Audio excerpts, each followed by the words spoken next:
Ok, muy buenas tardes con todos. Muy agradecido con todos por formar parte de este primer curso de AF Water Engineers. Esta es nuestra última clase de estudio hidrológico. Por ende vamos a empezar de una vez.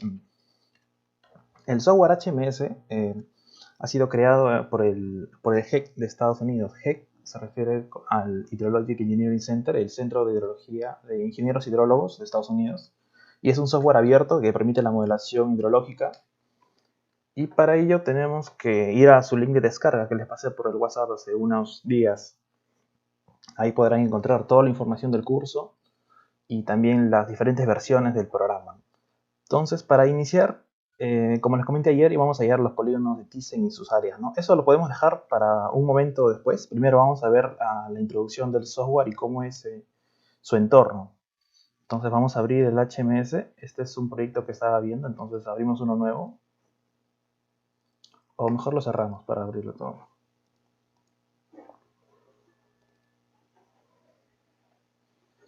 Ok, así es como se ve el software recién abierto. Vamos a primero tener que crear un proyecto en File y luego damos a New. Le colocamos el nombre del proyecto, en nuestro caso le ponemos clase 03 y añadimos una locación del archivo.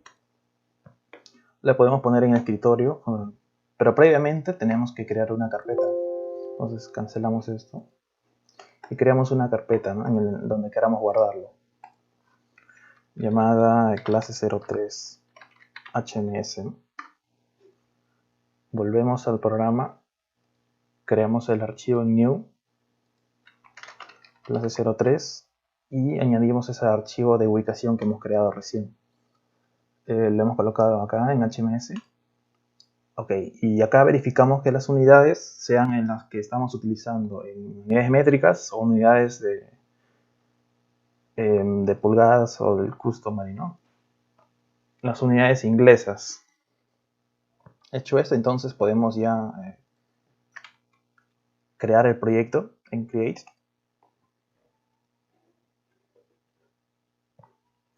Y entonces se crea esta carpeta de acá que dice clase 3, ¿no? Con el proyecto. Podemos ver en esta primera ventana de acá abajo que nos da la dirección del archivo, esta pantalla negra que todavía no se muestra, y acá abajo una ventana de notificaciones. Nos notifica el proceso que estamos avanzando en el momento, ¿no? Nos avisa que hemos creado recién el proyecto en tal directorio y a la hora. Entonces el siguiente paso es poder darle unos ajustes al programa y ver cómo están tomando, por ejemplo, los números decimales o la configuración general del sistema. Eso lo podemos ver acá en Tools, en Program Settings. Y acá nos vamos a leer uno por uno, por ejemplo. En el primero nos dice que nos va a mostrar una pantalla de advertencias si cambiamos un método a método de operación. Si cambiamos de método a método, no va a ser automático, sino nos va a decir, ¿estás seguro de que quieres realizar un cambio? Entonces, ese es el más importante, ¿no? Es bueno tenerlo aprendido debido a que para no estar cambiando parámetros sin darnos cuenta. Entonces nos vamos acá abajo y vemos de que estos son los que causan a veces los problemas. Nuestro separador decimal es periodo, que es un punto. Si vamos a nuestra hoja de Excel o cualquier hoja de Excel que tengamos abierta, podemos ver que en nuestro caso coincide, que es un punto, ¿no? Pero si ustedes lo tienen configurado su Excel para que muestre una coma, en ese caso tienen dos opciones. Lo cambian su Excel a punto o lo cambian el HMS nomás a coma. En este caso yo lo tengo en periodo, en punto, y acá también lo tengo en punto, entonces no hay problema. Y esto acá en none igual, y acá nos indica la ubicación del archivo. Luego de eso no tenemos mayores, acá nos indican los modelos, las transformaciones de cada paso, sus métodos, y si queremos que para todos los proyectos asignarle un tipo de modelo, para cada subcuenca o un mismo modelo meteorológico, modelo de pérdidas, modelo de transformación, podemos hacerlo acá directamente. O también cuando estemos añadiendo las subcuencas y a cada uno le podemos dar un diferente modelo de transformación o de pérdidas. Y aquí en resultados podemos ver cuánto va a ser los dígitos, por ejemplo, de las salidas, de las áreas, y los mensajes, los colores en que queremos recibir las notificaciones. Una nota lo podemos recibir la advertencia también está en color y el error ya nos muestra en rojo. Acá podemos ponerlo en verde para que salga diferente. Ok, el siguiente paso va a ser crear el modelo meteorológico, ya que hemos visto los principales ajustes del programa. Acá también en Help podemos ver un manual rápido del programa que nos manda a un link donde está un PDF de guía de inicio rápido y su manual de usuario, que es un PDF un poco más largo. Bueno, dicho esto, entonces empezamos, le damos a componentes y creamos el Basic Model, que es el modelo de la cuenca. Damos ahí clic y creamos un nuevo modelo. Podemos ponerle nombre cuenca 1 o solamente cuenca o modelo de cuenca. Y una descripción si deseamos. Y ya está creada el modelo de la cuenca. Abrimos y vemos de que se ha creado este Basic Model. Está vacío, claro. Y entonces podemos añadirle nosotros las layers que queramos. Por ejemplo, los layers que hemos nosotros creado en el ARMAP, solo dándole clic derecho y Background Layers, añadimos un background y buscamos donde lo hemos guardado. Por ejemplo, en nuestro caso lo tenemos en la carpeta de Estudio Máximas Avenidas, en la segunda clase, los shapes de cuenca. Tenemos el shape de cuenca para poder subirlo en este modelo de cuenca. Seleccionamos ese primero y se añade automáticamente. También añadimos los ríos para visualizarlos. Aunque estos shapes es solo para visualizarlo, no va a afectar en el cálculo del modelo. Es solo para visualización. Añadimos el río que se encuentra acá. Y nos jaló el río. Y también podemos jalarle alternativamente las estaciones, pero no es necesario en este caso. Podemos dejarlo así tal como está. A ver, podemos añadirlo mejor. Las estaciones las tenemos acá. Ok, y ahora lo que podemos hacer es modificar estos colores, ¿no? Estos rellenos, para que se vea un poco mejor. Buscamos primero la cuenca y le damos acá a Draw Properties. Y indicamos de que si está relleno o no relleno, ¿no? Display es fill es relleno. Quitamos el fill y ponemos que es un color, por ejemplo, le ponemos un color negro. Y en borde podemos elegir el espesor del borde y también su espesor de las líneas. Acá en Weight. En Weight le podemos dar un espesor más grueso y eso es con respecto al relleno y al borde de la cuenca. Entonces le damos OK y se cambia. Le podemos bajar un poco más el grosor para que no esté mucho. Ok. Ahora con los ríos de la misma manera vamos acá a Draw Properties. Y tenemos que ahora se encuentra en color marrón parecido. Okay. Entonces lo podemos cambiar, por ejemplo, a un cian. Y le damos otro peso de color, ¿no? Le damos este grosor. Y las estaciones las dejamos tal cual, ¿no? ¿Qué podemos hacer ahora también? Ya hemos terminado con este modelo de cuenca. Ahora nos queda poder añadir las subcuencas con estos elementos de subcuencas. Vamos a explicar uno por uno de cuál trata. Esto lo que hemos añadido hasta ahora es solo una capa, un layer, un dibujo sobre este modelo de cuenca que nos va a servir para ayudar a designar cuáles son nuestras subcuencas, ¿no? El programa no nos reconoce automáticamente esta es una subcuenca, esta es otra, sino tenemos que añadirlo manualmente. Entonces, este primer botón, que se llama Subbasing Creation Tool, nos genera la subcuenca, o al menos el punto de entrada de una subcuenca. Hacemos un clic para crear una subcuenca, por ejemplo, creamos esta, que podemos también ponerle el nombre de acuerdo a nuestro ArcGIS. Podemos ponerle el nombre de la cuenca. Acá vemos que esta se llamaba W350. Entonces le ponemos W350.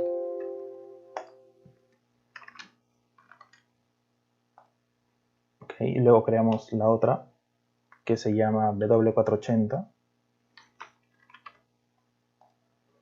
Y esta de acá se llama W460. esta otra se llama W530 y esta última se llama W370. Entonces, hecho esto, creado las subcuencas, entonces podemos empezar a hacer la red o los canales de donde va a salirse el río o el agua. Primeramente tenemos que crear con el siguiente punto, el siguiente botón, el Creation Tool de los Reach. O mejor dicho, primero podemos añadir los Junction, que son la intersección de dos, o la unión de dos cuencas, subcuencas.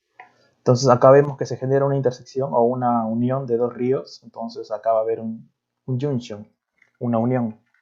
Y lo dejamos tal cual, ¿no? Junction, unión. Esto próximamente lo vamos a unir de una manera.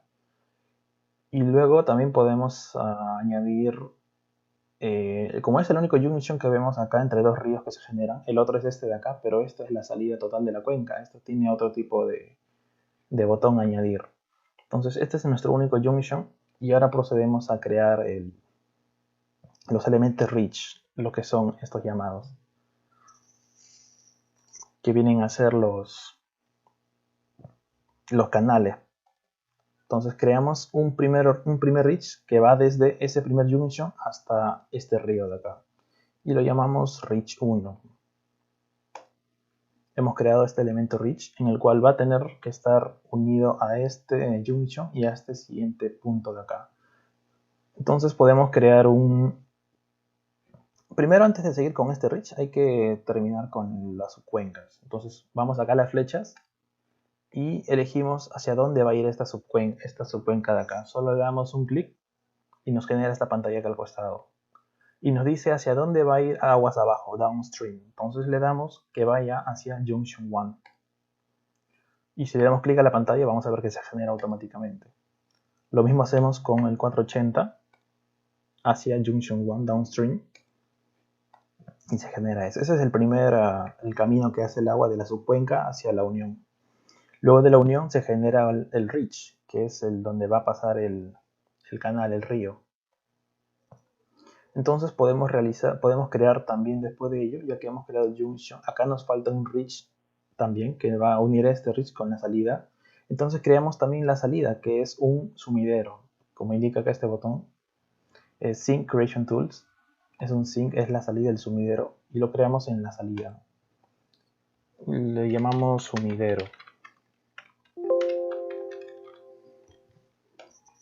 Ok, hecho esto, podemos seguir uniendo ítems. Por ejemplo, otra vez seleccionamos la flecha para dejar de crear y seleccionamos esta subcuenca y la unimos aguas abajo hacia el sumidero. Y luego también podemos mover o definir por dónde va a pasar este reach. Entonces, colocando el mouse encima del reach sobre la punta podemos moverlo. Entonces esto lo asignamos al junction, lo ponemos cerca, casi en el medio, y lo soltamos. Y podemos ver de que se asocia perfectamente si lo movemos. Entonces, creado este reach, la otra punta también lo movemos y generamos un nuevo reach que una de este punto al punto final. Entonces vamos acá y creamos otro reach que vaya en esta dirección, reach 2. Y vamos otra vez, le seleccionamos la flecha para dejar de crear. Y seleccionamos el reach y lo movemos nuevamente. El punto inicial queremos de que vaya como el anterior.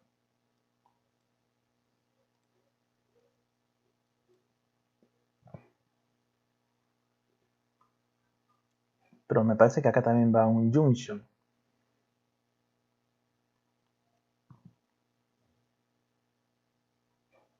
Ok, primero creamos un junction acá adicional.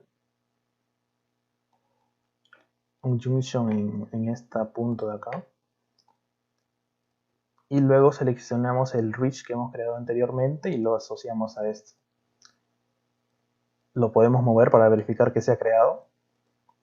Entonces seleccionamos el nuevo reach que hemos creado y también hacemos lo mismo. Lo asociamos al junction y el punto final lo asociamos al sumidero. Entonces, para verificar que todo esté correctamente creado, También podemos verificar que esta subcuenca nos falta ponerles hacia dónde sale su descarga de agua, y también esta subcuenca de acá. Entonces sí era necesario este junction para hacer que este vaya aguas abajo hacia acá, y esta W530 va a caer hacia el sumidero directamente. Verificamos que todo esté unido, el sumidero también, y entonces seleccionamos la subcuenca a la que falta, W460, y añadimos hacia dónde va a ir aguas abajo. Va a ir hacia Junction 2. Y ahora vamos a la que falta, la 530, y también va a desfogar sobre el sumidero directamente. Downstream, sumidero. Entonces, hecho esto, ya tenemos la red, ¿no? La red de agua por donde va a escurrir toda la precipitación en caudal.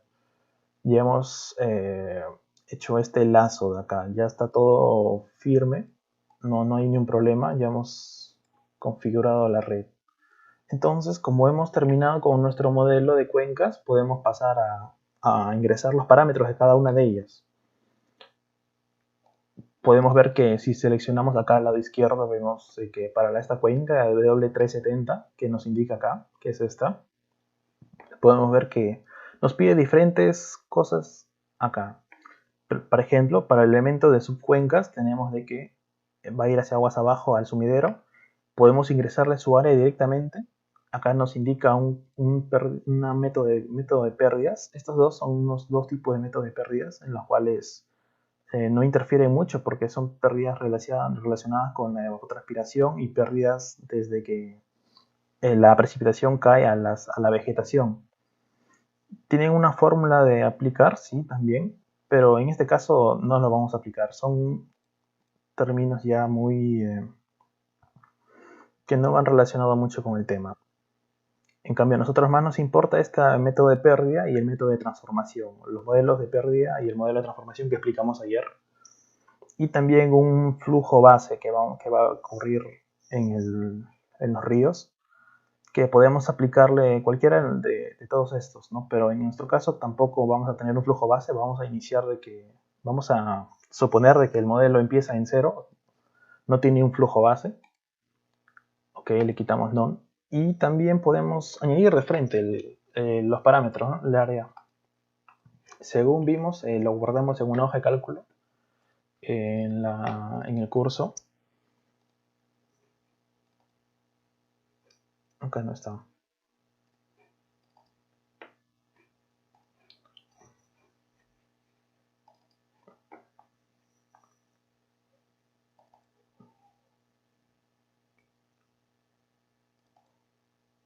Lo tenemos en datos de cuencas. Nos muestra el resultado que hemos obtenido para cada cuenca, o también podemos verificarlo en el ArcGIS, en el cuadro de cuencas. Clic derecho, abrir atributo de tablas, y podemos volver a calcular el área directamente o jalamos simplemente nuestra cuenca. Para explicar cómo se calcula el área solo tenemos que añadir un campo, field. Colocamos el nombre, área en kilómetros cuadrados, y es un elemento doble.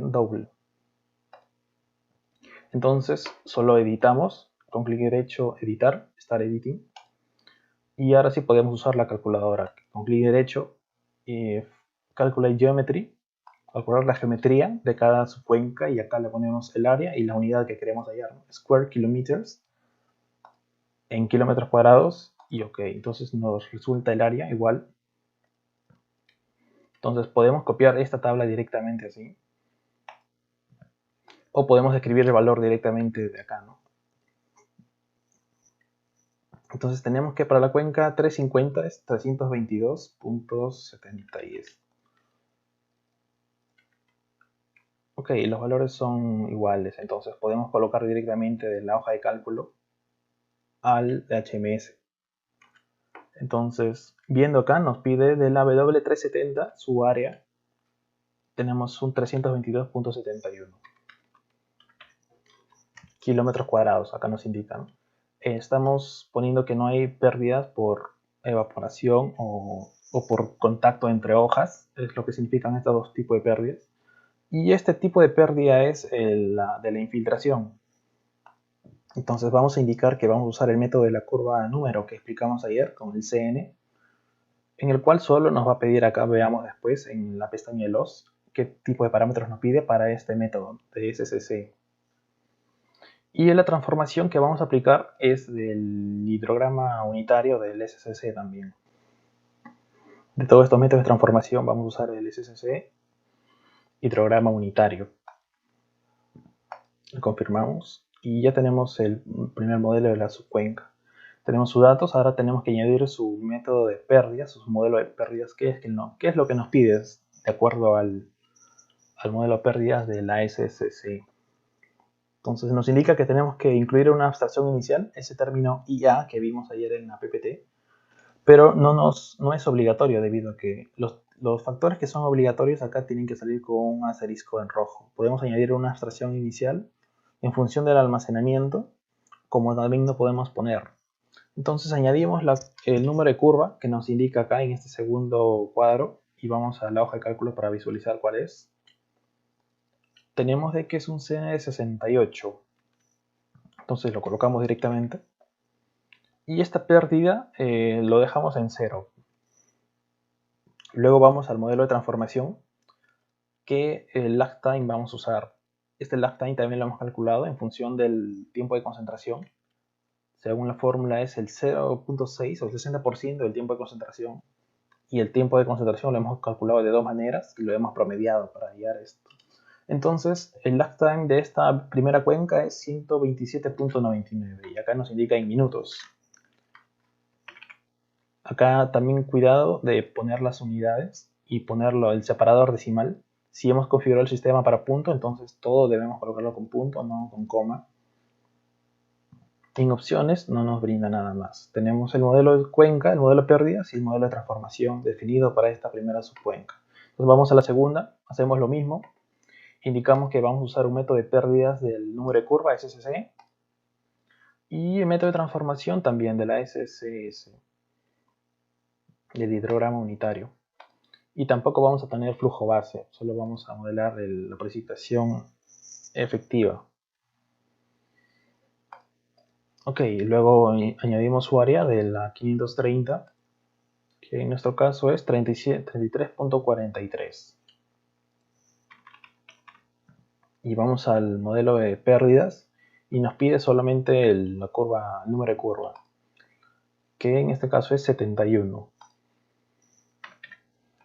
Y el modelo de transformación, según hemos asignado que es método de transformación de la SCS de hidrograma unitario, nos pide solo el lag time, el tiempo de retardo, que es 130.56. Y pasamos a la siguiente cuenca, que es la 480 que vemos. Su área podemos jalarlo directamente. Es 268. Acá añadimos la longitud del anterior, me equivoqué. Su área es 295.62. Ok, entonces de la 480 sería 268.26. Y también quitamos el flujo base.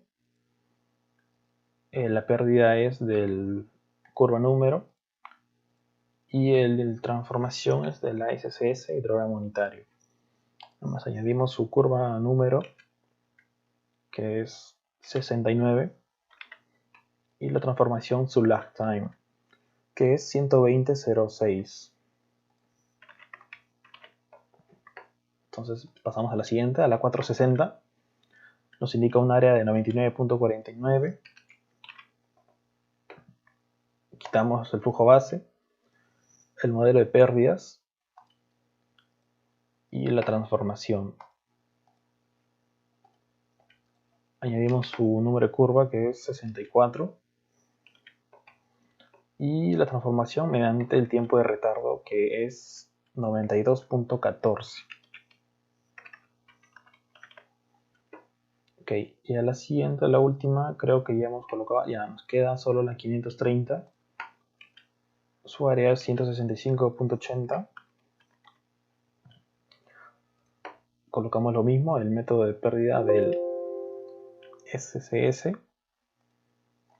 y transformación del hidrograma unitario y sin flujo base. Y su número de curva es 65.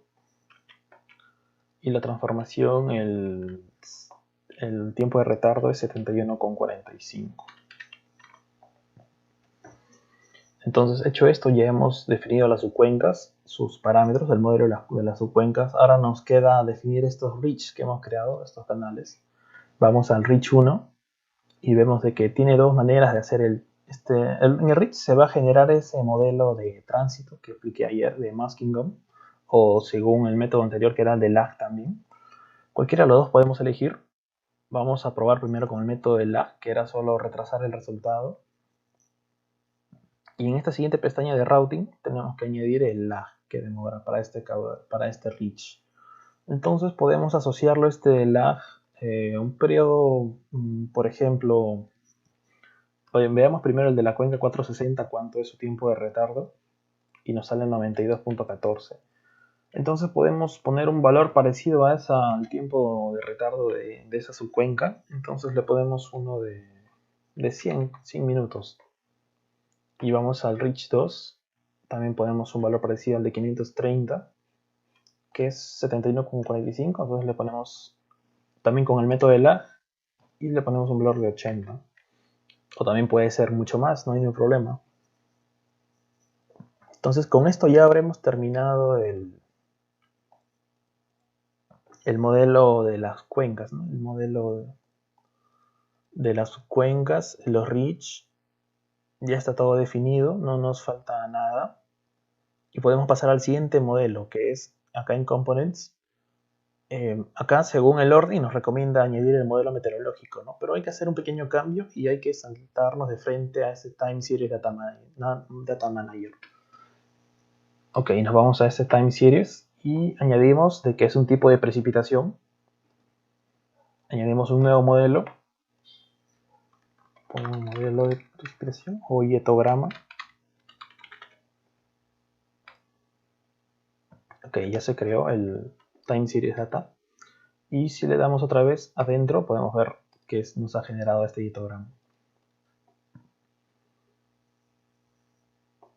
Acá tenemos que indicar de que el hitograma de las estaciones que hemos tomado, el resultado que hemos obtenido en la primera clase es para cada hora. Entonces acá indicamos que es intervalo de 1 hora y estamos usando valores incrementales. Según vimos en el método de bloque alterno, estamos usando incrementales pero en milímetros. Entonces si le damos la flecha abajo vemos de que se genera acá la data del hietograma, de la cual podemos añadirle una fecha de inicio, una fecha final y la hora de inicio y la hora final.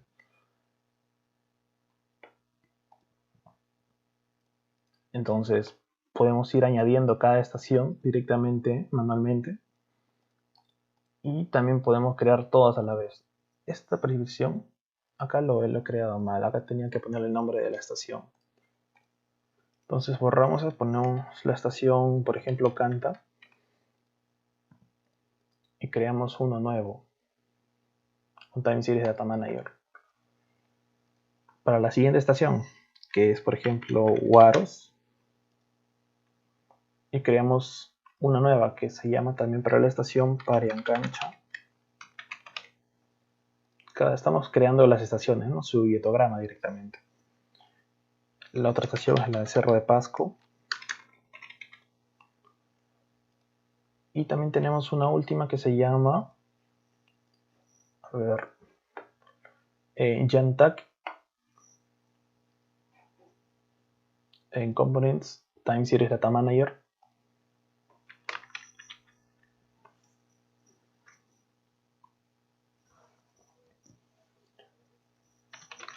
Yantak, ok.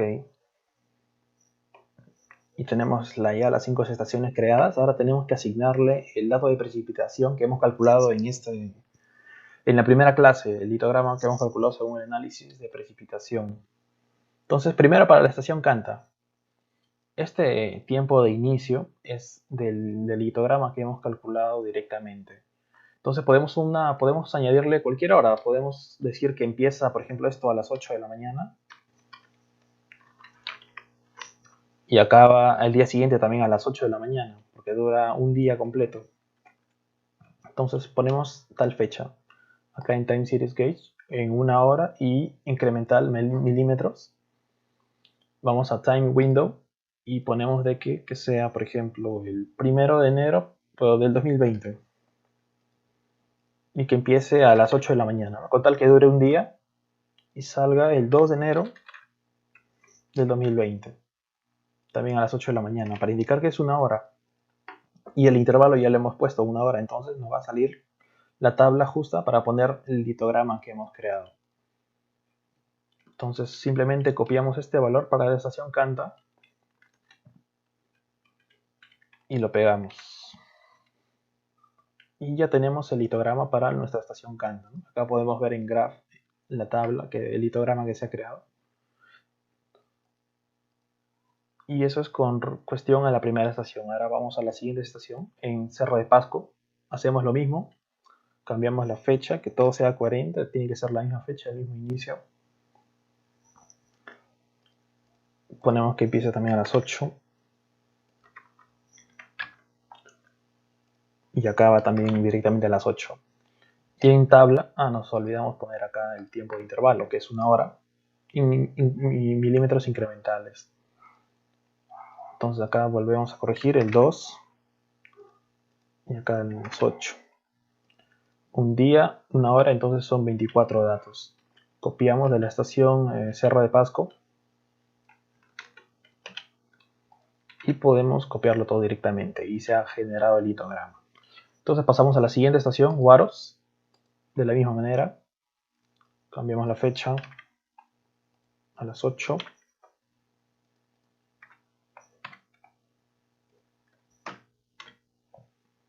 Y vamos a, primero, claro, acá 15 minutos, 1 hora siempre.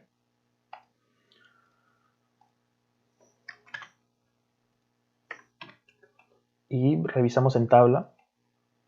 Verificamos que la hora esté correcta, de 8 a 8, en un día. Y copiamos la estación que nos toca, ¿no? Huaros.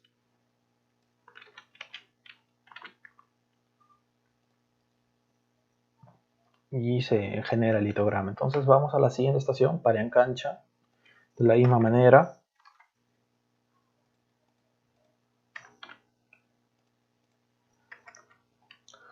Poner que es 1 hora.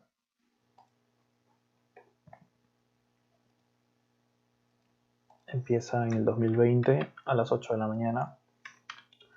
Y acaba el día siguiente, 2 de enero, también a las 8 de la mañana, porque es un registro de un día.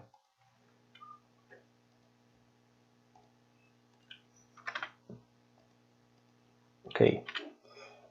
Copiamos los valores directamente, se copia de la hoja de cálculo y se pega. Por eso es importante tener configurado a coma o a punto, si no estos valores no lo va a reconocer, ni tampoco ni un parámetro que hemos puesto, si fuera en diferentes separadores.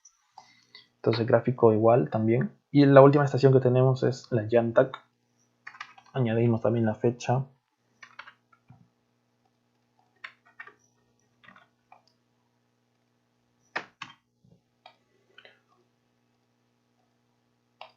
Para 1 hora de separación.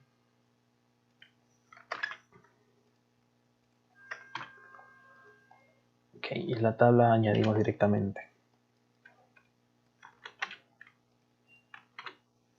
Ok, ya hemos terminado con todas las estaciones, le hemos cargado su hietograma de precipitación. Sabemos de que para cada subcuenca vamos a añadirle varias estaciones respecto a esta gráfica que vemos acá, las cuencas con las estaciones, y vamos a determinar lo que lo dejamos ayer, las áreas de influencia de cada estación con respecto a cada subcuenca. Entonces, primero antes de hacer esto vamos a volver al modelo.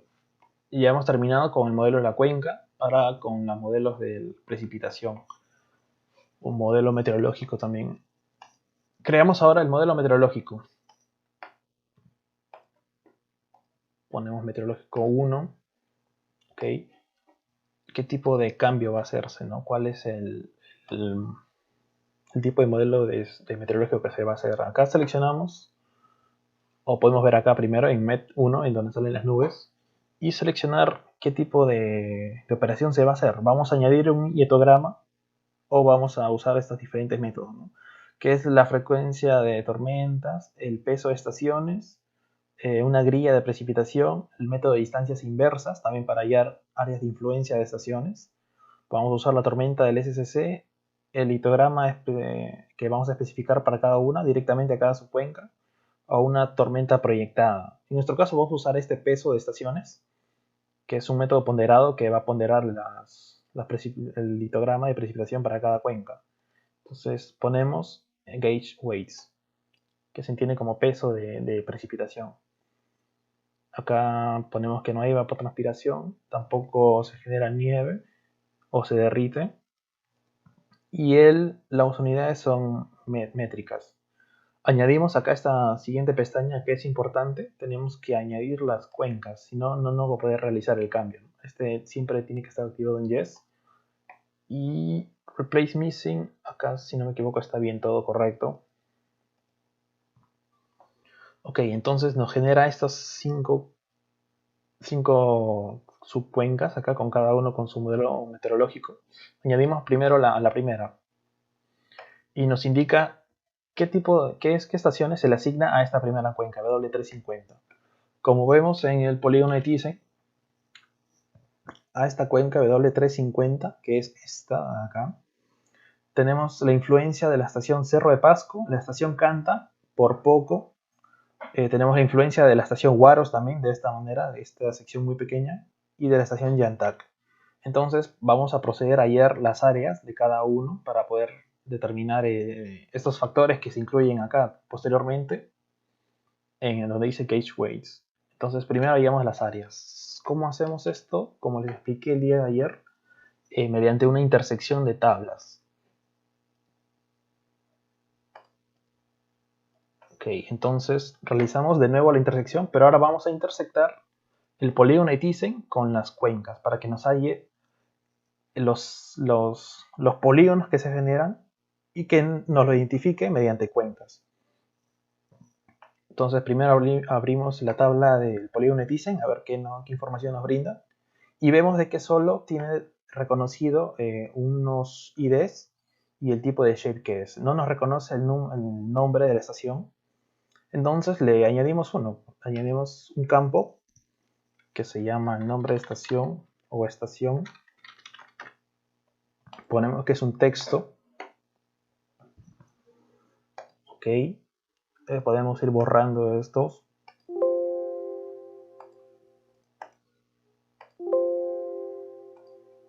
Y podemos a editar, le damos clic derecho, Edit Features, Start Editing. Y según vamos indicando, lo vamos a ver a un costado para que vean, indicamos acá al costado en esta columna ploma y podemos ver en cuál nos ubicamos en este momento. Entonces para este fade de 0 nos encontramos en la estación de Canta. Como estamos en los polígonos de Thyssen, tenemos que nombrar a las estaciones. El polígono de Thyssen se relaciona a la estación. Entonces se relaciona esta con Canta, este segundo polígono con la estación Cerro de Pasco. Esta tercera área se relaciona con la estación Huaros. Esta siguiente con la estación Yantak. Y esta última con la Pariancancha. Siempre acá dándole Save Edits para guardar los cambios. Y cerramos el editor.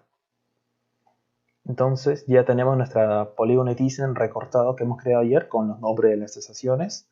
Ahora procedemos a hacer la intersección para poder identificar, ¿no? Hemos puesto el nombre primero para que cuando hacer la intersección veamos la estación y también veamos a la cuenca a la cual pertenece. Esa era la idea. Vamos a ver el resultado cuando hacemos la intersección. Acá en Geoprocessing, Intersect, seleccionamos las cuencas y jalamos el polígono de Thyssen. Y ponemos una salida. A ver, buscamos nuestro folder connection que hemos creado en shape resultado. Y le ponemos que es un... le ponemos que es polígonos. Polígonos de Thyssen, a ver. Por cuencas. O por estación. Y solo le damos OK.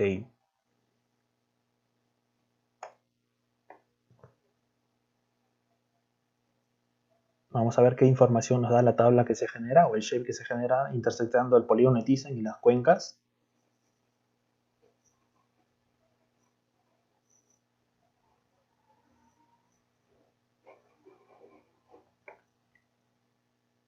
Ok, como vemos se genera este siguiente shape.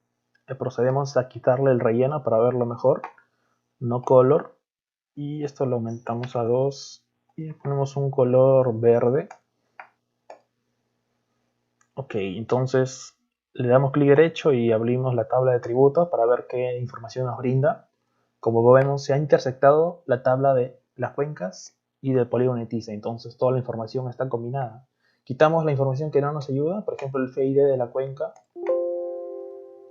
También podemos borrar esto. Esto no se puede borrar. El pendiente de la cuenca. Borramos también esta área que está relacionada con el área pero de la cuenca. Por eso ven que salen varios valores repetidos. Está relacionado al área de toda la cuenca. Nosotros queremos hallar estas áreas de cada polígono. Entonces borramos también esto que no nos ayuda. El CN también, que ya no nos importa. Esta área también, kilómetros cuadrados. El FID. Y la estación lo podemos dejar, ¿no? Y añadimos un nuevo campo. Para hallar, ahora sí. Primero voy a cerrar esto para ver. Si te viene. Por favor, su audio.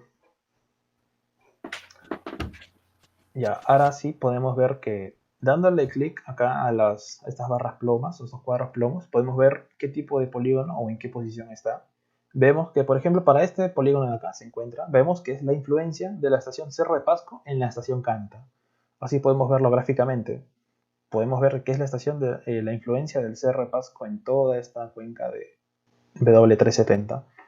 Entonces nos ha servido hacer la intersección porque nos separa por diferentes estaciones a la cuenca. Entonces podemos ahora hallar los áreas de cada uno de ellos. Añadimos el fill de área. Ahora sí vamos a calcular el área. El área que estaba antes acá era de las cuencas. Y ponemos que es de tipo doble para números. Y empezamos a editar. Clic derecho, Edit Features, Start Editing. Y ponemos acá clic derecho y calculamos su geometría. Que vamos a calcular el área. Y en las unidades, kilómetros cuadrados, ¿no? Square kilometers. Ok, y nos halla las áreas. Ok. Nuevamente seleccionamos este botón de acá arriba, este botón blanco, sirve para deseleccionar todo. Tenemos que limpiar la selección y seleccionar solo la columna para que calcule todo. Clic derecho, de nuevo, calcular geometría, kilómetros cuadrados. Ok, ya tenemos las áreas de cada polígono que se ha generado. Como vemos, esta se entiende como la influencia de la estación Huaros en la estación en la cuenca Canta, en la cuenca W370. Y vamos ahora a tabular todo esto para poder calcular la implicancia de cada uno o el porcentaje. Entonces, regresamos hasta el HMS para ver. Podemos añadir directamente la influencia primero acá, donde nos quedamos en el modelo meteorológico. Entonces podemos ver que para la cuenca 350 tenemos que añadir las estaciones que le implican. Entonces, viendo el HMS, vemos que para la cuenca 350 voy a guardar la edición. Cierro esta tabla para que se visualice mejor. Ok, vemos que para la cuenca 350, que ahora vamos a añadir, ¿qué estaciones nos están influyendo? Entonces vemos de que tenemos influencia de la estación Canta por este pequeño pedazo. Tenemos influencia de la estación Huaros por este pequeño pedazo también. Y de la estación Yantak por todo este polígono de acá que vemos. Entonces añadimos a la estación Canta, Huaros y Yantak. Canta, Huaros y Yantak. La demás le ponemos no. Así es como se le asigna las estaciones a cada cuenca. Y al siguiente, en Gauge Weights, vamos a ver posteriormente, en un momento, cómo se calculan estos números de acá, que es prácticamente la relación de áreas, ¿no? ¿Qué porcentaje del área de la cuenca está tomada por esta estación o por esta estación? Entonces vamos a volver, vamos a hallar, ya hemos hallado las áreas, entonces vamos a pasarlo a una hoja de cálculo. Abrimos otra vez el polígono de estaciones. Y esto es lo que hemos generado ahorita, ¿no? Lo seleccionamos todo y más fácil lo ordenamos por cuenca, como les expliqué ayer. Si damos a clic acá a cuencas, o mejor dicho ahora, claro, si por cuencas le damos doble clic y se ordena por nombre de cuencas. Entonces seleccionamos toda la fila, ya se encuentra ordenado por cuenca. Vemos que primero está 350, luego 370, luego 460, hasta la última. Clic derecho y copiamos el seleccionado. Vamos a una nueva hoja de cálculo con control U y lo copiamos. Tenemos estos datos ahora. Borramos estos que no nos sirven. Y también esto que... Ok, lo dejamos. Entonces separamos primero por cuencas, como hicimos ayer de la misma manera. Insertamos dos filas.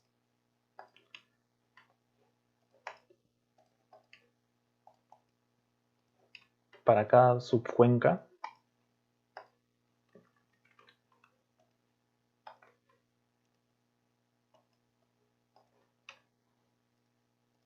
Y así vamos a determinar la influencia de cada área o su porcentaje de área con respecto a toda la cuenca.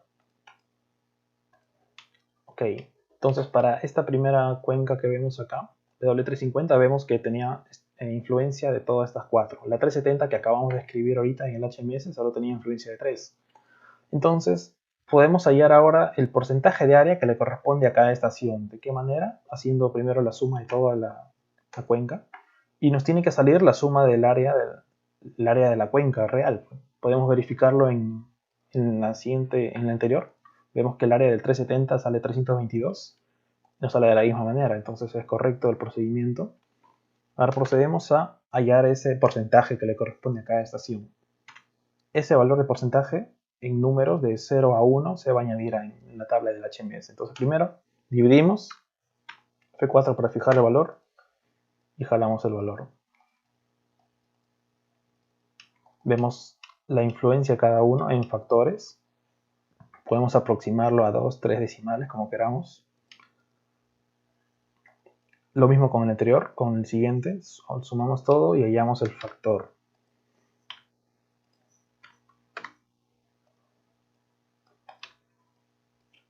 Redondeamos a 3 decimales.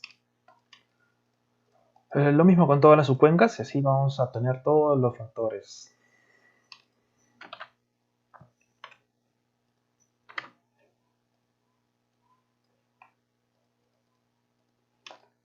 Ok, solo faltan 2.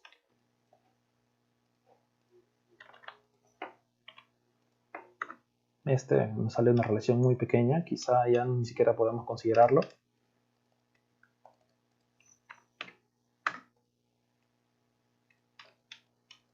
Quizá le debamos poner 0. Quizá le ponemos 0 para no estar complicándonos, o esto ya no tiene implicancia.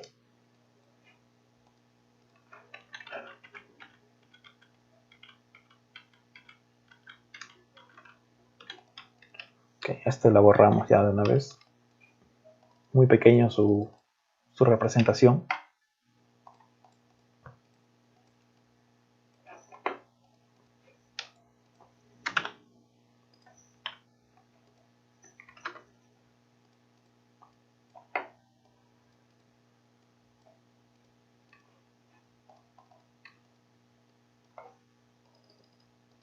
Y así hemos obtenido el porcentaje de cada estación. El porcentaje de la estación a cada cuenca, ¿no? Esto lo podemos ver nuevamente en la hoja de cálculo, en el ArcGIS. Ya hemos determinado todas las áreas, entonces ahora tenemos que ver cómo añadimos esta tabla que hemos calculado ahora, estos valores, al software HMS, ¿no? Para indicarle, este es mi porcentaje de la estación y este es el porcentaje de la otra. Entonces regresamos al HMS, ya le hemos indicado qué estaciones son, entonces si vamos a Gauge Weights, automáticamente nos jala la lista que hemos puesto que sí, y acá tenemos que poner ese peso. Entonces para la estación Canta, es para la cuenca W370 en este momento, tenemos un peso de 0.084. 0.884.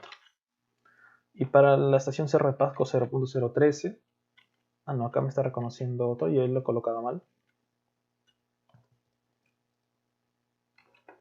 A ver, vamos a verificar en la cuenca. Ahorita estoy en la 350, me he confundido. La 350 tiene 4 estaciones, que también cuenta con la de Cerro de Pasco. Entonces añadimos la de Cerro de Pasco y vamos otra vez a pesos. Y vamos a añadir estos pesos de acá en la 350. Ok, para Canta tenemos 0.044. 0.044 a 42. Y para la Cerro de Pasco tenemos 0.791. Para la de Huaros tenemos 0.01, casi nada. Y la de Yantak 0.166. Ok, y esta segunda columna sirve para indicar cuál es la representativa de todas estas estaciones. Por ende, solo se coloca el valor de 1, en el cual tiene el mayor valor. Podemos indicar que esta Cerro de Pasco, al tener más área, podemos ponerle un 1 y lo demás ponemos un 0. Es como un peso, pero en tiempo. Se le añade 1 nomás al que tiene mayor representación. Entonces seguimos con la siguiente cuenca, la 370. De la misma manera, abrimos la flecha y vamos a Gauge Weights y vemos qué cuencas son las que, o mejor dicho, qué estaciones son las que influyen a la 370. Canta, Cerro de Pasco y Huaros. Entonces buscamos Canta, Cerro de Pasco y la estación Huaros. Automáticamente nos genera la lista con las tres acá. Tenemos que para Canta es 0.84. Para la Cerro de Pasco es 0.013. Y para la Huaros es 0.102. De la misma manera añadimos acá un 1 a la representativa. Y vamos a la siguiente, a la 460. Que en nuestro caso tiene 4 estaciones, ¿no? Canta, Huaros, Yantak y Pariancancha. Canta, Huaros, Yantak y Pariancancha. Tenemos 4 estaciones. Podemos añadir sus pesos. Para la Canta 0.026. 0.026. Para la Huaros tenemos 0.653. Para la Pariancancha tenemos 0.243. Y para la Yantak tenemos 0.079. Y acá de la misma manera colocamos 1 en el mayor, ¿no? Entonces vamos al 480. Y en nuestro caso tenemos Cerro de Pasco, Yantak y Pariancancha. Cerro de Pasco, sí. Yantak, sí. Y Pariancancha, yes. Entonces para el Cerro de Pasco tenemos que era 0. Entonces lo podemos sacar directamente, ¿no? Vemos que ya no tiene influencia, entonces regresamos al anterior y Cerro de Pasco ponemos no. Tenemos solo dos, ¿no? La de Yantak y Pariancancha. Pariancancha tenemos 0.237. Y la de Yantak tenemos un total de 0.763. Ok, y el peso también, de la misma manera, añadimos el 1. Y terminamos con la última estación, la última cuenca, que tiene la influencia de dos estaciones, Canta y Huaros. Añadimos la Canta y la estación Huaros. De esta manera seguimos con Canta es 0.038 y de la estación Huaros es 0.962.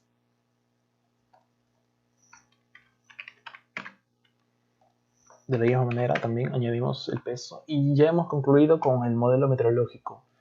Hemos añadido hasta ahora el modelo de cuenca, modelo meteorológico, modelo de precipitaciones. Entonces nos queda regresar acá otra vez a Components y añadimos un especificaciones de control.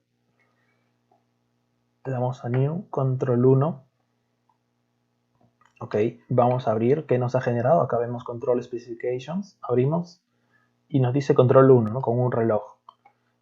¿Para qué sirve este Control Specifications? Vamos a indicar el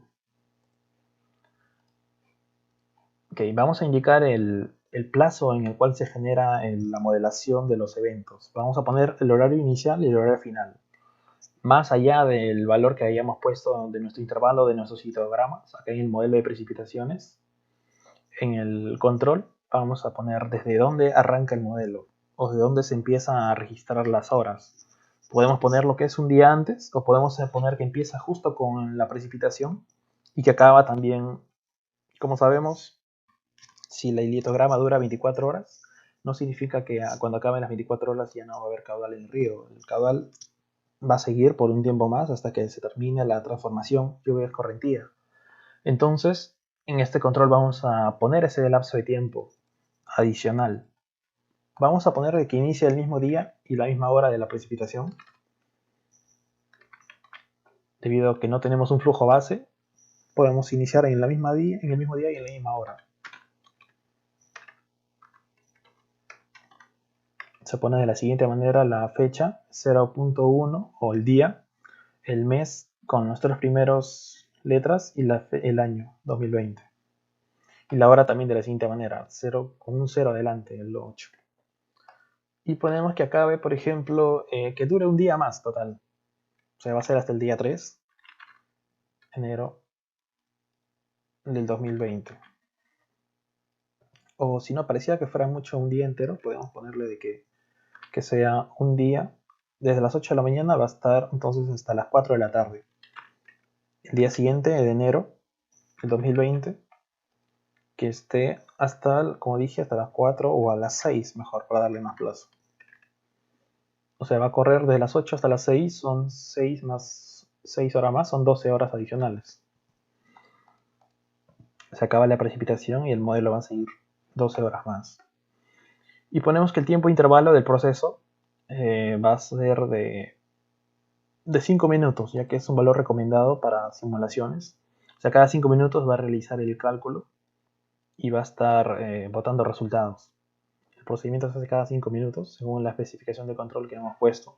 Podemos ponerlo un poco menos, pero el cálculo se va a hacer un poquito más pesado. No significa que mucho más pesado, pero igual, en 5 minutos es el estándar. Pero ya cuando ponemos mucho más, ya se pierde la nitidez del programa, la exactitud. Entonces con esto hemos terminado la especificación del control. Ya hemos puesto de que va a iniciar la misma día, la misma hora, pero va a acabar 12 horas después. Ahora verifiquemos con la estación. Pero empieza el 1 de enero, acaba el 2 de enero también, el día siguiente y a las 8 de la mañana. Entonces va a durar 12 horas más. Cuando veamos el resultado de los histogramas, el hidrograma de salida va a estar por debajo del hidrograma de entrada y va a llegar hasta el 12 horas más, como hemos indicado. Hasta esas 12 horas se va a mostrar el resultado. Entonces, hecho todo esto, ya definido el modelo de la cuenca, de las precipitaciones, los pesos de las estaciones, vamos a crear el último modelo, o mejor dicho, a crear el punto de simulación de la corrida. Este sería el último paso ya. Añadimos el nombre, podemos poner corrida 1 o como quieran llamarlo, corrida 01. Acá añadimos el modelo de cuenca que tenemos. Nos pide un Basic Model. Como tenemos solo un Basic Model, nos sale ahí solo uno, cuenca, que le hemos dado de nombre eso. Luego nos pide elegir el modelo meteorológico, que también solo tenemos uno, le hemos llamado MET1. Y por último, el control de especificaciones, que también tenemos solo un control. Si tuviéramos solo una lista o varios controles o varios datos de precipitación, varios modelos de cuenca, tendríamos que elegir en toda esta lista, ¿no? Pero en este caso tenemos uno de cada uno nada más. Y finish y creamos el perfil de esa corrida. Entonces, acá en la pestaña de Compute podemos ver todas las simulaciones runs que hemos creado. Podemos hacer varias combinaciones de acuerdo si tenemos más modelos de cuenca o más modelos de precipitación.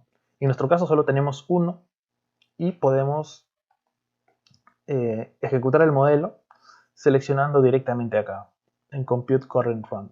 Como me encuentro en la corrida 1, puedo darle compute y nos debe salir el resultado. Y vemos de que tenemos un error. Pero dice, el tiempo de entrada no está definido para control 1 y el tiempo tampoco está definido para control. A ver, vamos a revisar a qué se refiere. Vamos a Components, control 1, se ha borrado la fecha de control. Ok, entonces vamos a ponerlo nuevamente. 0.1 de enero del 2020, que empieza a las 8 y acaba el 01 de enero también, no, el 02 2020 a las 16 horas, ¿no? A las 6, y tiene un tiempo de 5 minutos. Entonces rompemos el modelo acá, como dice Compute Current Run, y ya nos generó completamente todo. Vemos que no tenemos ni un error porque no vemos ni un mensaje rojo después del mensaje que obtenimos antes. Vemos que no, dice no. Ok, entonces podemos visualizar los resultados de la siguiente manera. Antes de ello, ¿alguien tiene alguna pregunta sobre el procedimiento para ver los resultados? Vamos a ver los mensajes para ver si tienen alguna pregunta. Pedro Centeno dice, ¿puede volver donde los ríos ¿Qué valores puso ahí? En los ríos. ¿A qué se refiere con los ríos?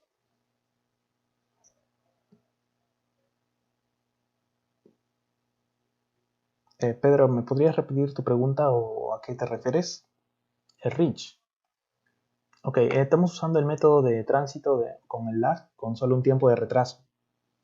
Eso significa que los caudales de ingreso se van a promediar hasta obtener el valor de la suma con un tiempo de retardo. Como sabemos, el caudal que se suman de una entrada y otra entrada, los caudales se suman. Pero en el método de lag consiste en que inicialmente ocurre en este punto de choque, ocurre el promedio, y mediante un tiempo de retraso que estamos añadiendo, hasta ese punto va a generarse recién la suma de estos dos. Entonces por eso se llama lag, porque se llama retardo, retraso. Y le hemos añadido un routing, o sea, un lag de 100 minutos. A ver, Ángel Gonzalo, a ver, ¿qué dice Ángel? Espera un momento. A ver, Ángel Gonzalo dice, me parece que deberías considerar en este caso enseñarnos el caudal base, cómo incorporarlo. Usualmente haces el análisis en quebradas activas con caudales permanentes, no en canales secos. Sí, claro. Podemos ver claramente también en cada subcuenca. Digamos, hay que añadir a esta primera cuenca, hay que añadir un modelo de flujo base. Podemos ponerle por ejemplo, valor de una recesión constante, recession, y en Baseflow, en la pestaña de Baseflow, podemos añadir una descarga inicial, una constante de recesión y un ratio, ¿no? Ese es para este primer método de recesión. Pero si queremos añadir una pérdida constante para cada mes, para todo el año, podemos ver que solo nos pide los caudales. Son diferentes tipos de pérdidas que existen. Podemos poner volúmenes, podemos poner caudales. Por ejemplo, si el resultado podemos ver en la salida de nuestra cuenca, dándole acá el botón.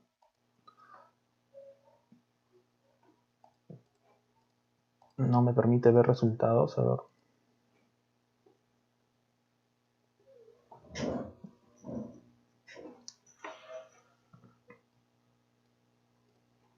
Ok, a ver, me dice que no se encontró parámetros en el meteorológico 1.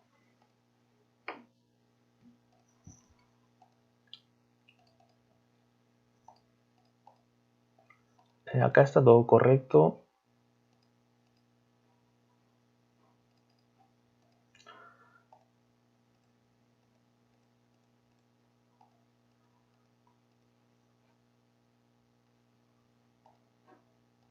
Ah, ok, claro. Le he puesto pérdida constante y todavía no lo he... Voy a poner una pérdida constante, por ejemplo, a ver, de 0.1 metro cúbico para cada mes. Para ver qué resultado nos sale. Ok, y vemos... A ver, primero para la cuenca que le pusimos 350. Para que se entienda un poco mejor. Mira, este flujo base, que acá hemos puesto muy poco, 0.1, no se nota en la gráfica, es el flujo que inicia siempre acá y se da hasta que empieza la precipitación, y también se suma la precipitación efectiva que se ha dado del litograma. Y esta porción de azul que vemos acá es la porción de precipitación efectiva. Y la precipitación, o mejor dicho, las pérdidas, son los valores que se dan inicialmente. ¿Alguien tiene otra pregunta para seguir resolviendo sus consultas? Ambos Rich le puso 10, 100 de lag. No, a uno le puse 100 y al otro le puse 80, si no me equivoco.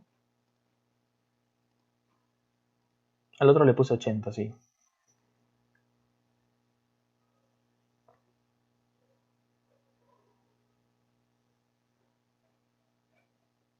Bueno, y el resultado que nos brinda acá el software, por ejemplo, si seleccionamos cualquier subcuenca que hemos puesto, por ejemplo la 370, si vamos acá nos bota una tabla de resultado.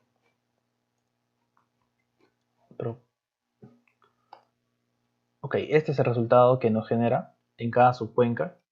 Tenemos que una total de precipitación de 46 milímetros, y la voy a agrandar un poco.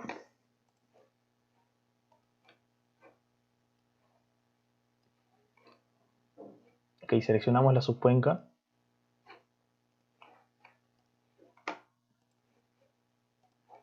y vamos acá a la tabla donde dice View Summary Table, para ver el resultado de toda esta tabla. Por ejemplo, vemos el resultado, a ver, acá abajo, Computer Results, un Peak Discharge de 47.5 metros cúbicos por segundo ha tenido esa cuenca.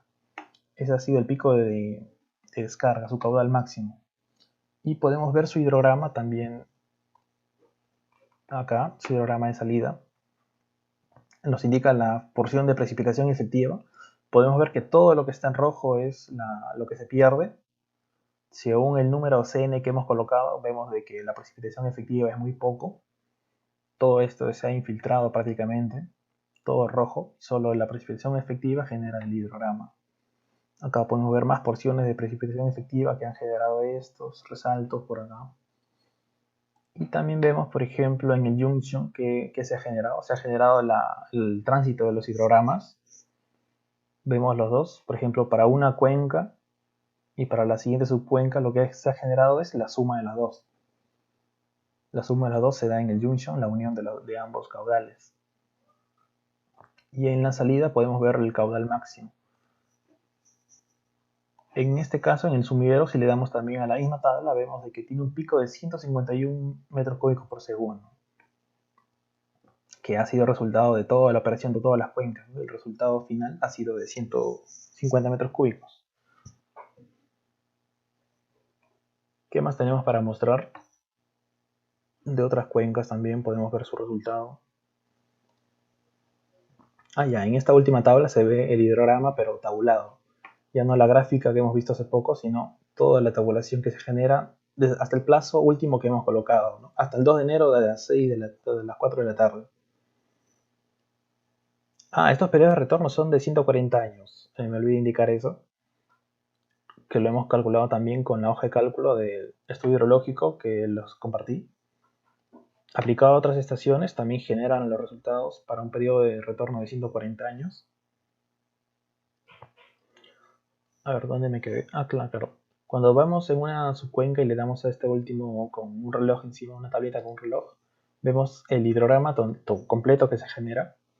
Verificamos la precipitación, también verificamos las pérdidas que se dan, el exceso de precipitación, y también verificamos también el caudal. Este es el caudal total que se genera. Por ejemplo, vemos de que se genera en qué momento. Acá vemos 20:40 y se da su pico, por ejemplo, aproximadamente a las 22:35. Este es el hidrograma de salida, o el hidrograma que se da para esa subcuenca. Y para la salida, el sumidero total, vamos a ver. La salida también apenas de la primera hora se da. Acá está el hidrograma de salida de todo ya, el sumidero de toda la cuenca. Vemos que se da un flujo constante debido a que hemos puesto 0.1, es el flujo normal que hemos colocado, hasta que empezó la precipitación. La precipitación ha empezado desde las 8 de la mañana, claro, ha empezado desde acá, pero se ha infiltrado debido al CN que hemos colocado. Por ende no ha subido hasta que hasta que no llueva más, hasta que se llene todo el flujo base o el almacenamiento. Recién va a presentar precipitación efectiva en este punto, cuando vemos una diferencia. Esto indica esta parte, esa porción azul que hemos visto acá. Eso indica este punto de acá, que en este punto recién de acá se está generando un caudal, que es debido a la precipitación efectiva. Entonces, si regresamos al sumidero, vemos que en ese punto es de donde se da el aumento del caudal, hasta llegar a un máximo, ¿no? A tal hora. Y eso lo vemos acá en esta tabla de resumen. Nos da el máximo de 152 y se da también la hora, ¿no? A las 2 de la mañana del 2 de enero, el día siguiente. A ver, Pedro Centeno dice, el flujo base, ¿dónde lo puso? Allá. Ok, voy a regresar. Solo le he puesto flujo base para esta subcuenca, W350. En modelo de cuenca subbasing, tenemos que añadirlo individualmente para cada subcuenca. Acá abajo donde dice Base Flow Method, el flujo base. Y podemos añadir un método cualquiera. Para añadir un valor mensual constante, podemos añadir el Constant Monthly. O podemos también aplicar el método de reservorio lineal, otro modelo de recesión, de Buzinski, pero el constante nos da esta opción por poner una tabla en cual podemos poner para cada mes de todo el año cuánto va a ser nuestra pérdida. Entonces, si nosotros hemos puesto en la fecha de enero, entonces nuestra pérdida va a ser constante, 0.1, va a ser un día de enero. Acá es donde se pone el modelo de pérdidas.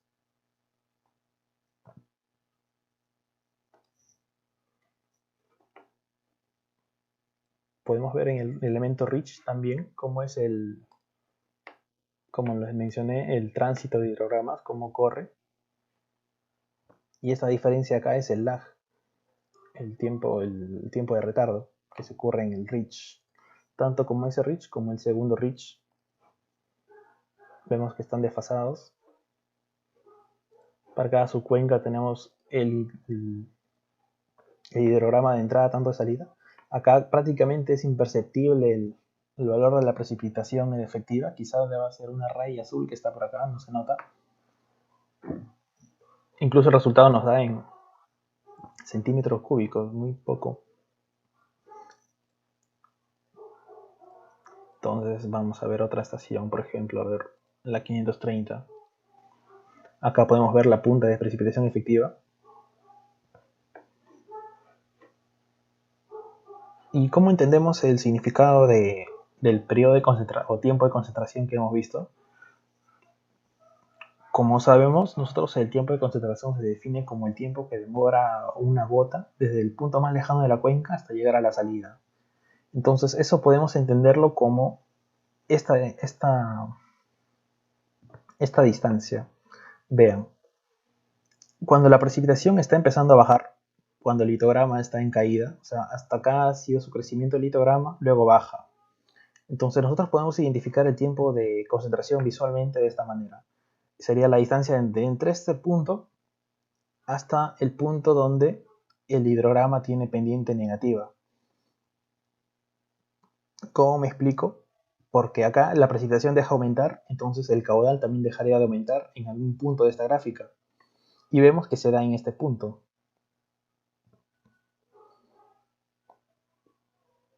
O en este punto de acá donde cambia de pendiente. Entonces, si en este punto deja de haber precipitación, entonces en algún punto de acá el caudal deja de aumentar. Y esta es la distancia visualmente gráfica de acá hasta acá, en horas o en minutos, podemos ver cuánto corresponde al tiempo de concentración de esa subcuenca visualmente.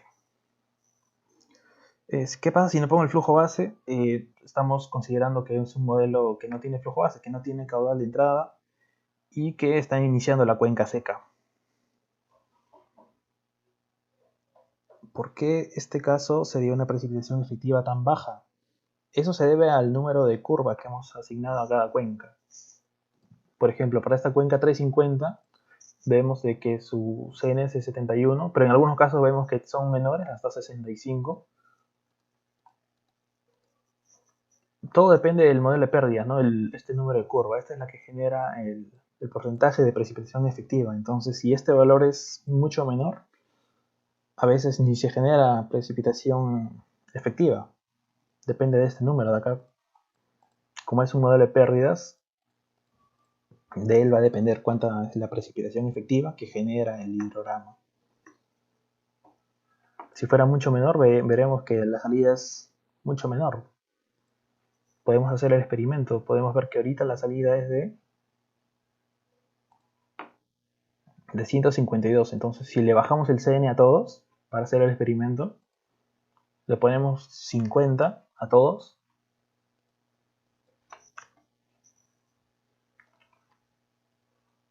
Vamos a poner 50.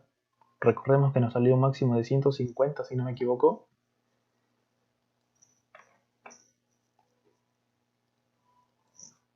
Y volvemos a correr, solo reventando el modelo acá, compute. Okay, y visualizamos nuevamente el sumidero para ver cuánto nos ha salido esa. Y miren, el pico es 0.7 metros cúbicos. O sea, ha pasado de 150 metros cúbicos a solo 0.7. O sea, ha habido bastante diferencia por pasarlo hasta 50 nada más.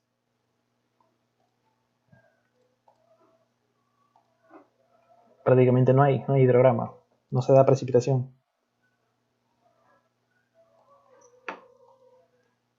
Voy a volver a su normalidad, a ver. ¿Vieron cómo cambió el modelo solo con cambiar el número de curva? Es recontra importante. Por eso definir bien. Y mientras más valor sea mientras más alto sea el CN, nos va a dar obviamente más escorrentía, por ende un caudal de diseño mucho más alto o una descarga más alta del caudal. Entonces vamos a regresar a su valor. A ver, el 350 ha sido de 71. El 480 ha sido de 69. El 460 es de 64. A ver, un momento. Ahorita voy a leer sus preguntas. A ver, voy a terminar esto además de completar para dejarlo igual. 68 y 65. Ok, ahora sí voy a leer sus preguntas a ver qué dicen. ¿El CN no se tendría que calibrar para un mejor resultado? Claro, este modelo que hemos realizado en función al CN que hemos obtenido solo de la cobertura vegetal y el tipo de suelo, no significa que sea el modelo real que vamos a utilizar. Obvio, este modelo tenemos que optimizarlo en función al hidrograma que obtenemos nosotros en la vida real, en este punto del río, si hacemos un aforo. Se tiene que validar eso y al final se va a obtener un CN ya mucho mejor, más, más representativo, ¿no? Nunca podemos quedarnos con un modelo hecho por computadora, sino solo tenemos que verificarlo en campo.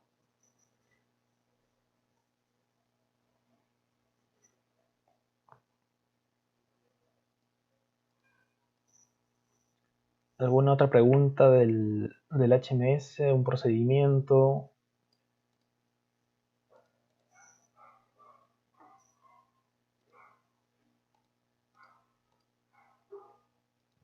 Claro, también explicarles de que el método de pérdidas también hay diferentes, ¿no?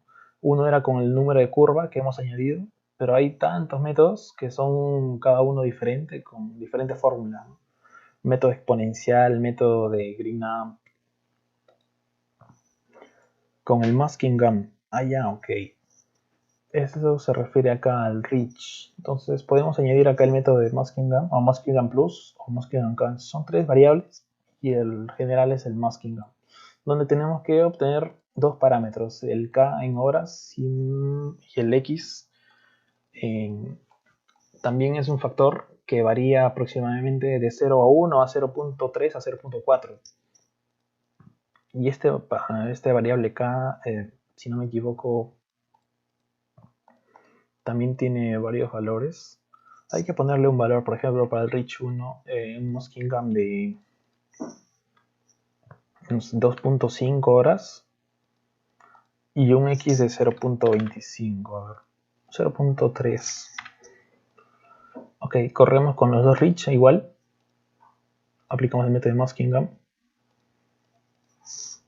El K lo obtenemos mediante un factor, mediante una tabla, si no me equivoco, sí. Les voy a pasar toda esa información también. Le ponemos 2.5 horas y un Muskingum acá de 0.25 para variar. Ok, y eso es solo para el tránsito decreciente, no va a cambiar con el modelo nada, solo es el tránsito, cómo se va a realizar este tránsito de esta unión. Y podemos correr el modelo, a ver. Y podemos ver el resultado del reach, dando acá la gráfica, view graph, para ver el tránsito, cómo se ha realizado. Y este es con el método de Muskingum, ¿no? Con el KX que vimos en la PPT del día de ayer.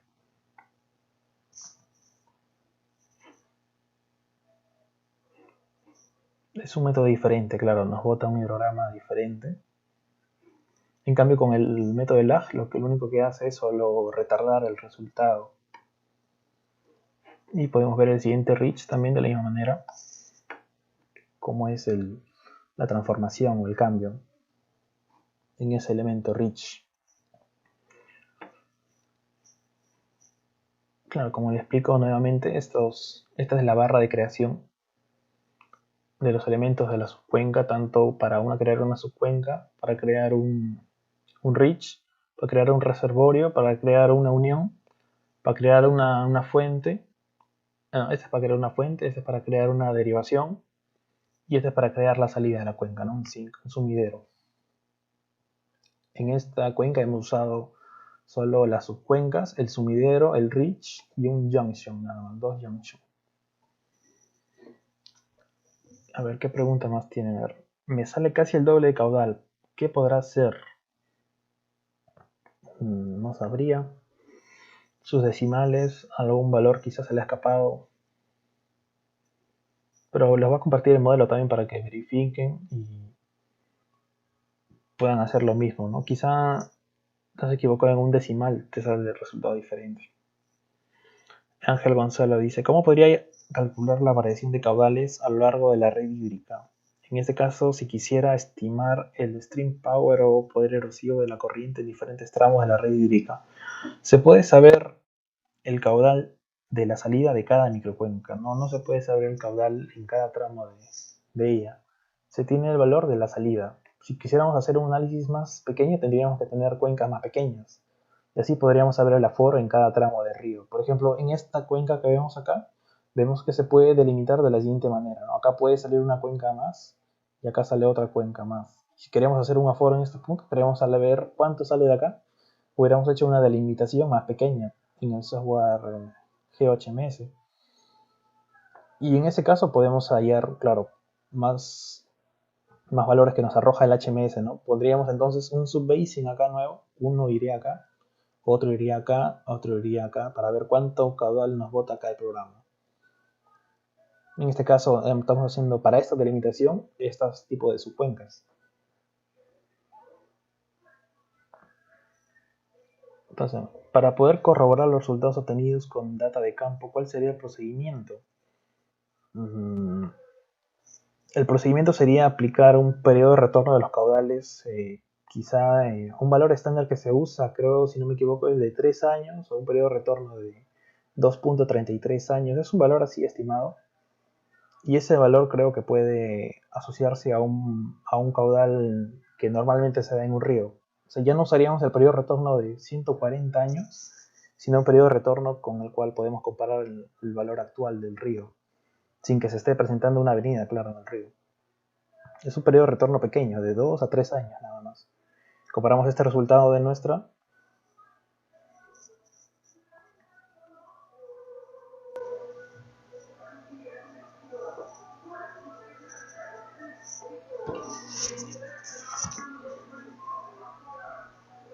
Ok, hay otra pregunta adicional también.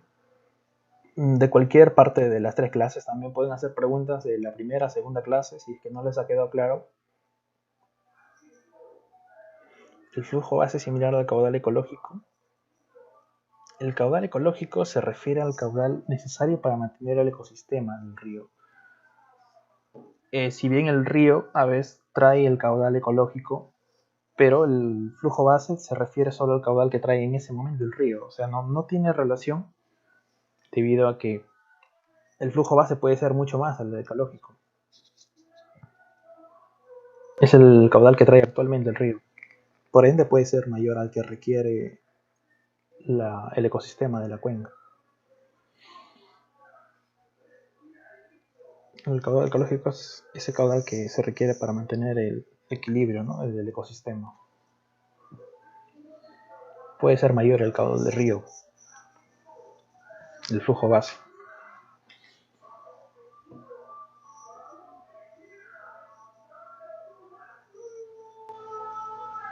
En este caso utilizamos hietogramas de 24 horas. ¿En qué caso se utilizaría hietogramas de 1 hora? Depende del tamaño de la cuenca o qué. ¿Hietogramas de 1 hora? No, no existen hietogramas de 1 hora en la duración. Se utilizan de 18 a 24 horas para llegar a avenidas máximas. Claro, el intervalo de tiempo es de 1 hora, pero la duración total del litograma es de 24 o 18 horas.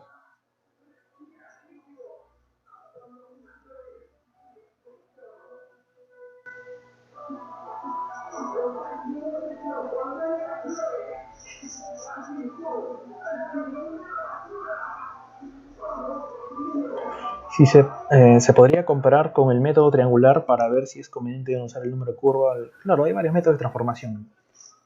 Para explicarles les puse que era el método de la SCC, el hidrograma unitario. A ver, vemos los diferentes tipos, ¿no? Existe la curva cinemática o la onda cinemática, que es también conocido, que también se usa bastante. Tenemos el hidrograma unitario de Snyder y el Mott-Clark y el hidrograma unitario de Clark. Estos tres son los más principales. Son hidrogramas unitarios sintéticos. A diferencia del triangular, no se puede utilizar. Todos son hidrogramas sintéticos.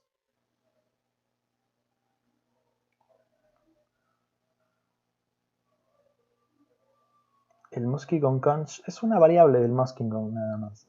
Les puedo compartir un PDF también donde habla de pérdidas. Es donde habla también el método de Muskingum-Conch y el otro método de Muskingum normal. Es prácticamente igual, solo que aumenta un parámetro más, si no me equivoco.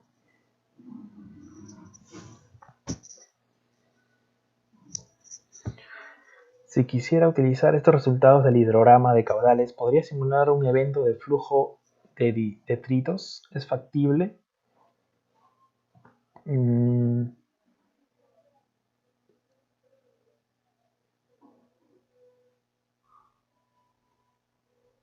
Se refiere a un flujo de detritos de rocas de lodo.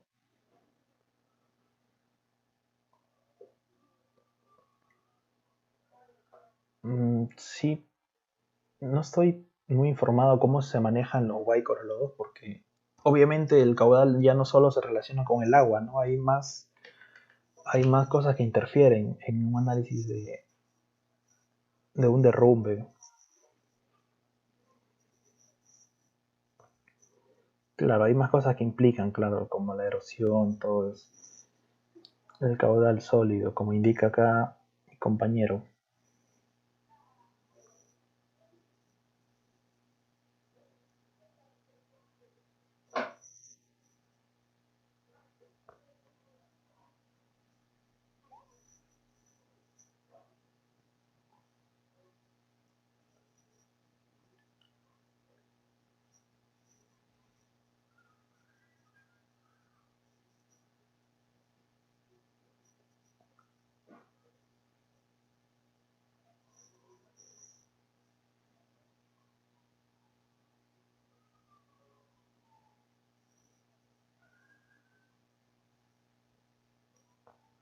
El caudal líquido es el hidrograma calculado. Este es un análisis para avenidas máximas, pero Quizá el análisis para sedimentación, para flujo de lodo con rocas es quizá un poco diferente.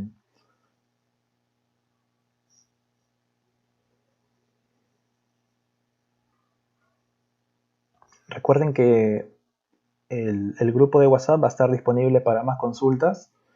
Van a tener 2 semanas para hacer consultas en el WhatsApp, también de manera personal, si desean.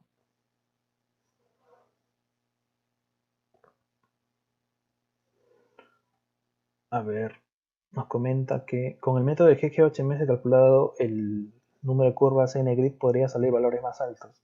Sí, como le expliqué, esa tabla de N-Grid que genera el ArcGIS se basa en la distribución, en la clasificación en unidades estadounidenses. Es una reclasificación que hacen en Estados Unidos de los tipos de suelo y uso, y quizá no pueda ser muy representativo acá para nuestra zona, ¿no? Nuestro territorio. Por ende, se recomienda usar una bibliografía más generalizada, como viene a ser la tabla del 20 show que les comenté.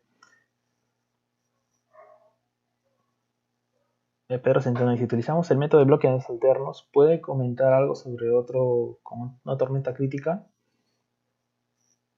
Por ahora solo he visto el de los bloques alternos para hallar la diferencia de precipitación acumulada. Moisés y Nostroza dice, ¿se puede modelar con la inclusión de una presa y cómo sería la variación?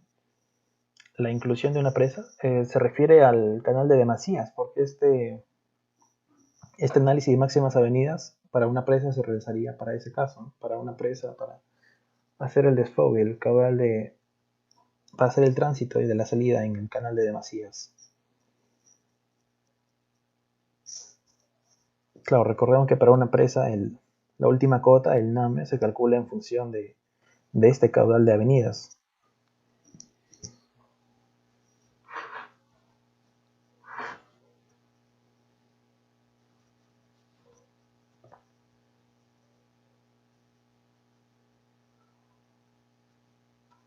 Claro, ahí entendí tu pregunta. ¿Te refieres a añadir un embalse acá en el modelo? Acá sí, también se puede modelar, claro, se puede añadir una presa.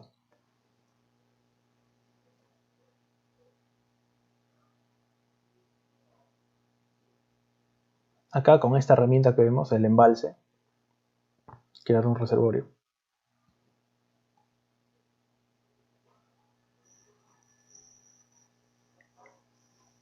Es en el curso de GHMS, ahí va a explicar todos los diferentes métodos que hay.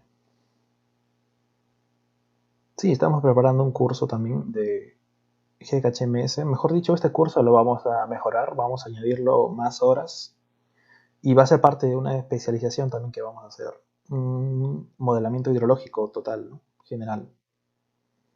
Con todas las partes, ¿no? Que hemos visto inicialmente, que les expliqué, un análisis estadístico de la descarga de precipitación, también con las distribuciones de probabilidad, también con completación de datos si es que es necesario, y la delimitación de cuencas también.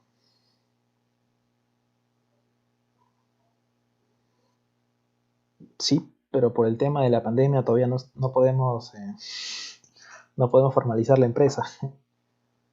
Esperemos que en un par de meses ya estemos brindando certificados.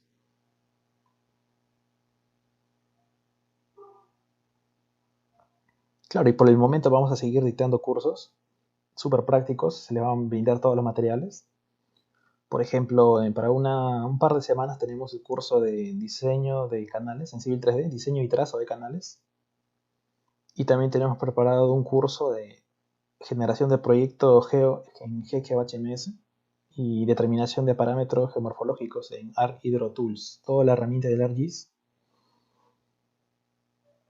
Y otro curso también que solo se dedica al uso del sistema de información geográfica para hidrología, ¿no? En QGIS y en ArcGIS. Por el momento SWOT todavía no lo tenemos listo un curso, ¿no? Como le digo, estos dos primeros cursos de SIG y de diseño de canales son los que se vienen. No, todavía no tendrán certificados. Como le comento, el certificado puede venir en un par de meses recién. Bueno, a los que desean información de los siguientes cursos, pueden enviarme un mensaje al WhatsApp al personal y yo los voy a mantener al tanto. Claro, solo déjenme un mensaje para saber que están interesados en los cursos. Y todavía no se vayan del grupo de WhatsApp, que ahí también van a hacer consultas sobre este curso por 2 semanas para poder aclarar las dudas que tuvieran varios, ¿no? Al mismo tiempo. En el grupo de WhatsApp las consultas. Sí, vamos a soltar el curso aproximadamente en una semana de diseño de canales. Va a durar más que este curso, claro, va a ser unas 4 o 5 sesiones.